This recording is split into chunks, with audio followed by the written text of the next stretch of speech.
নমস্কার, Olympic YouTube চ্যানেলে কৃষ্ণলীলা ধারাবাহিক পর্বে আপনাদের স্বাগত জানাই। আজকের পর্ব গোপীদের কাছে শ্রীকৃষ্ণের বার্তা, পর্ব 2। চ্যানেলে যারা নতুন তাদের অনুরোধ জানাবো চ্যানেলটি সাবস্ক্রাইব করে কৃষ্ণলীলার ধারাবাহিক পর্বগুলি শ্রবণ করুন। আসুন আজকের পর্ব শুরু করি। রাধারানী একটা ভ্রমরকে ধরে উদ্ধবের কাছে,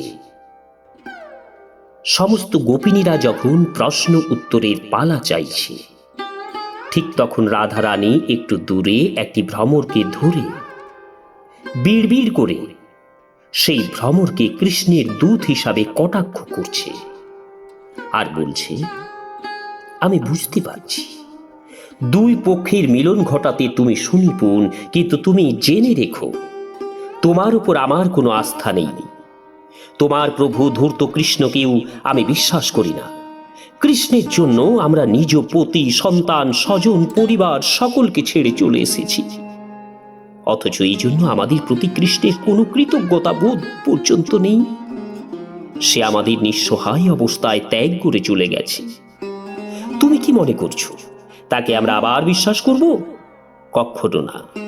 আমি জানি কৃষ্ণ কিশোরীদের সঙ্গ ছাড়া বেশি দিন থাকতে পারে না, এটাই হচ্ছে তার স্বভাব।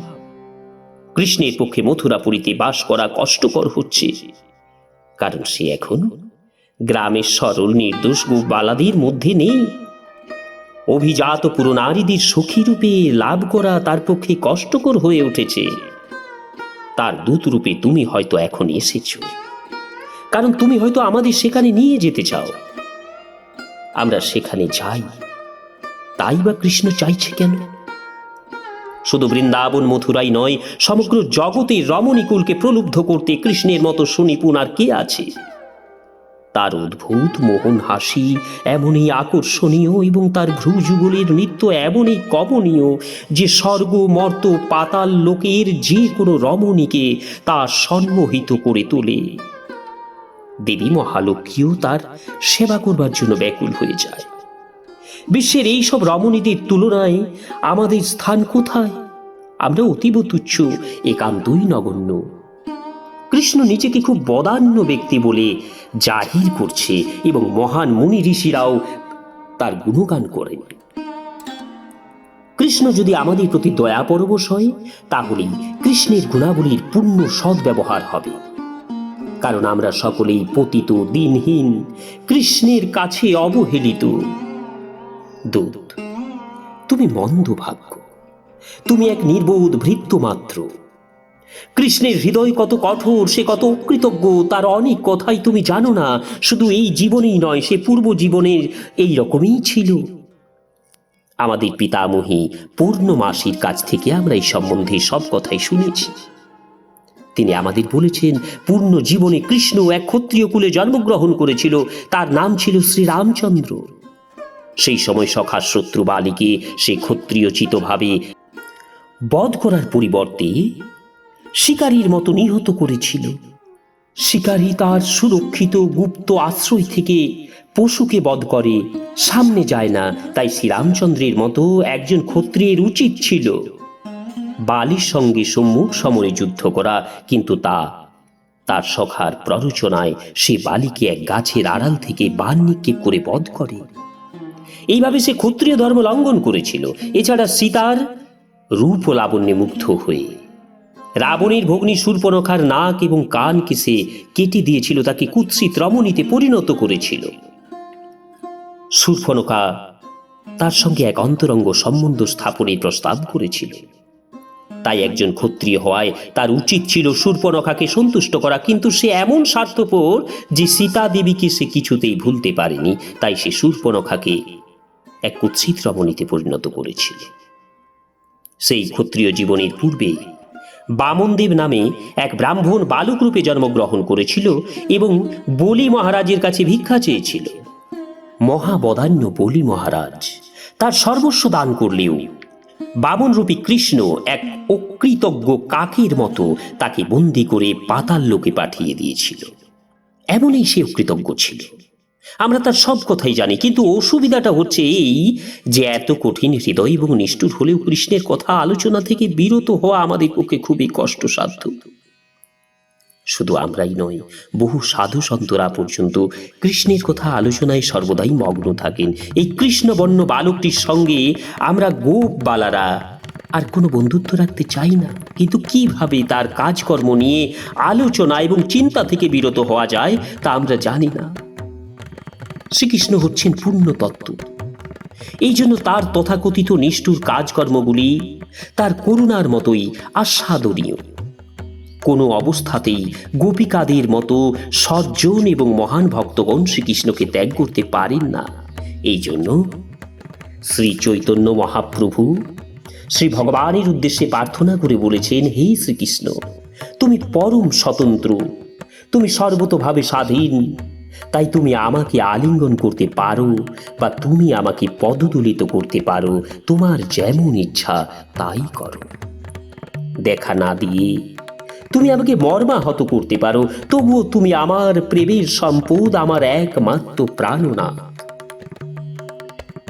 গোপিকা শ্রীমতী রাধারানী বলে চললেন, আমার মতে কৃষ্ণের কথা শোনা উচিত নয়, কারণ তার অলৌকিক লীলাবিলাস সুধার এক বিন্দু কানে যাওয়া মাত্রই যে কেউ জড়জাগতিক রাগ দেশ মুক্ত হয়ে নির্দ্বন্দ্ব হয়ে পড়ে এবং বিষয়াসক্তি মুক্ত হয়ে সকলের একান্ত প্রিয় গৃহ, পুত্রকন্যা, স্ত্রী এবং পরিবার সকল জড়জাগতিক আসক্তি ত্যাগ করে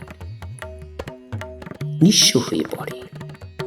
আর এই নিঃস্ব হয়ে পড়ায় তার আত্মীয় স্বজন তার প্রতি অসন্তুষ্ট হয়ে পড়ে এবং তার নিজের জীবনেও সুখ থাকে না। তখন মানুষ অন্যান্য জীব বা পাখি রূপেও কৃষ্ণকে খুঁজে বেড়ায়। এই জন্য কৃষ্ণ তার দিব্য নাম, রূপ, গুণ, লীলা, পরিকর, বৈশিষ্ট্যাদি তত্ত্ব হৃদয়াঙ্গম করা খুবই কঠিন।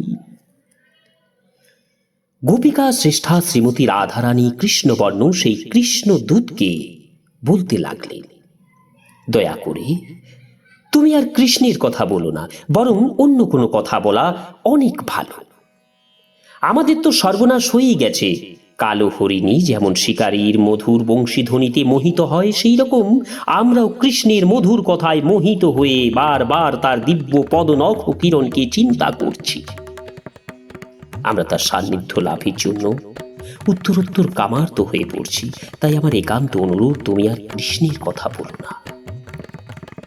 বার্তাবহ ভ্রমণের সঙ্গে শ্রীমতী রাধারানীর এরকম কথাবার্তা এবং শ্রীকৃষ্ণের বিরুদ্ধে তার অভিযোগ এবং একই সময় শ্রীকৃষ্ণের মধুর কথা থেকে বিরত থাকতে তার অক্ষমতা মহাভাব নামে দিব্য উন্মাদনার লক্ষণ। একমাত্র রাধারানী ও তার পার্শ্বদের ক্ষেত্রেই এই দিব্য মহাভাব ব্যক্ত হওয়া সম্ভব। শ্রীলরূপ গোস্বামী ও বিশ্বনাথ চক্রবর্তী ঠাকুরের মতো মহান বৈষ্ণবাচার্যরা রাধারানীর এইসব মহাভাবময়ী কথোপকথনকে কিম কর্তব্য বিমূঢ়তারূপ উদ্ঘূর্ণা এবং পরস্পর বিরোধী কথোপকথন রূপ জল্প প্রতিজল্প বলে বিশ্লেষণ করেছেন। রাধারানীর চরিত্রে উজ্জ্বল ভগবত প্রেম লক্ষ্য করা যায়। কথাবার্তার সময় ইতস্তত উড়ন্ত ভ্রমরটি অকস্মাৎ রাধারানীর দৃষ্টির আড়ালে অন্তর্হিত হয়ে চলে যায়। কৃষ্ণ বিরহে ব্যাকুল শ্রীমতী রাধারানী ক্রন্দন করতে করতে ভ্রমরের সঙ্গে সঙ্গে কথোপকথনের মাধ্যমে দিব্য উন্মাদনা আস্বাদন করছিলেন, কিন্তু হঠাৎ ভ্রমরটি অন্তর্হিত হয়ে চলে গেলে তিনি প্রায় উন্মাদে পরিণত হলেন। তিনি ভাবতে লাগলেন, শ্রীকৃষ্ণের কাছে ফিরে গিয়ে ভ্রমর হয়তো শ্রীকৃষ্ণের বিরুদ্ধে তার অভিযোগগুলি তাকে জানাবে। রাধারানী ভাবলেন, অভিযোগগুলি শুনে কৃষ্ণ নিশ্চয়ই খুব দুঃখ পাবে। এইভাবে রাধারানী আর একরকম দিব্য ভগবত প্রেমে ব্যাকুল হয়ে পড়লেন। ইতিমধ্যে ভ্রমরটি ইতস্তত উড়ে এসে আবার রাধারানীর কাছে উপস্থিত হল। রাধারানী মনে মনে ভাবলেন, দূত বিচ্ছেদ কারক বার্তা নিয়ে গেলেও আমার প্রতি কৃষ্ণের অনুরাগ এখনো অক্ষুণ্ণ রয়েছে। আমার প্রতি শ্রীকৃষ্ণের এমনই অনুরাগ যে আমাকে নিয়ে যাবার জন্য সে ভ্রমরকে পাঠিয়েছে। শ্রীকৃষ্ণের বিরুদ্ধে যাতে তিনি কিছুই না বলেন, এবার শ্রীমতী রাধারানী সে বিষয়ে খুবই সতর্ক হলেন। তিনি ভ্রমরকে বললেন, হে বন্ধু ভ্রমর, তোমাকে আমি সাদরে গ্রহণ করছি। কৃষ্ণ এতই সহৃদয় যে সে তোমাকে আবার আমার কাছে পাঠিয়েছে। কৃষ্ণের বিরুদ্ধে অভিযোগ বার্তা তুমি নিয়ে গেলেও সৌভাগ্যবশত কৃষ্ণ আমার প্রতি এতই সদয় এবং স্নেহপরায়ণ যে সে আবার তোমাকে আমার কাছে পাঠিয়েছে। হে প্রিয় বন্ধু, এখন তোমার যা ইচ্ছা তা আমার কাছে চাইতে পারো।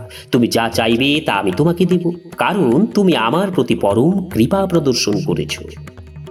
কৃষ্ণের কাছে আমাকে নিয়ে যাবার জন্য তুমি এখন এসেছ, কেননা কৃষ্ণের পক্ষে এখানে আসা সম্ভব নয়। কৃষ্ণ যখন লক্ষ্মী দেবীর সঙ্গে প্রেম লীলাঙ্গনে লীলাবিলাস করছে, তখন তুমি কৃষ্ণ সাক্ষাৎকারে কি উপায়ে আমাকে সাহায্য করবে? যাই হোক, তুমি মনক্ষুণ্ণ হইও না, কিছু মনে করো না। সেখানে আমার যাওয়া বা তোমাকে সেখানে পাঠানোর বিষয় ভুলে যাও। দয়া করে আমাকে বলো, কৃষ্ণ মথুরায় কিভাবে লীলাবিলাস করছে। তার পালক পিতা নন্দ মহারাজ, স্নেহময়ী মা যশোদা, তার গোপ সখা এবং অভাগিনী গোপ সখী বৃন্দ ও আমাদের কথা কি তার কখনো মনে পড়ে? আমি নিশ্চিত যে সে কখনো কখনো আমাদের গুণকীর্তন করে। বিনা পারিশ্রমিকে আমরা দাসীর মতো তার সেবা করেছি। তার বাহু এবং অঙ্গ প্রত্যঙ্গ অগুরু সৌরভে পূর্ণ ছিল। সে কি আবার ব্রজে এসে তার বাহু যুগল দিয়ে সাদরে আমাদের প্রেমালিঙ্গন দেবে? দয়া করে তুমি কৃষ্ণের কাছে এসব প্রশ্ন জিজ্ঞাসা করো। নমস্কার, আজকের পর্ব এখানেই শেষ করছি। গোপীদের কাছে শ্রীকৃষ্ণের বার্তা পর্ব 3 নিয়ে আসবো। চ্যানেলে যারা নতুন তাদের অনুরোধ জানাবো, কৃষ্ণলীলার ধারাবাহিক পর্বগুলি শ্রবণের জন্য চ্যানেলটি সাবস্ক্রাইব করে সাথে থাকুন। রাধে রাধে, হরে কৃষ্ণ।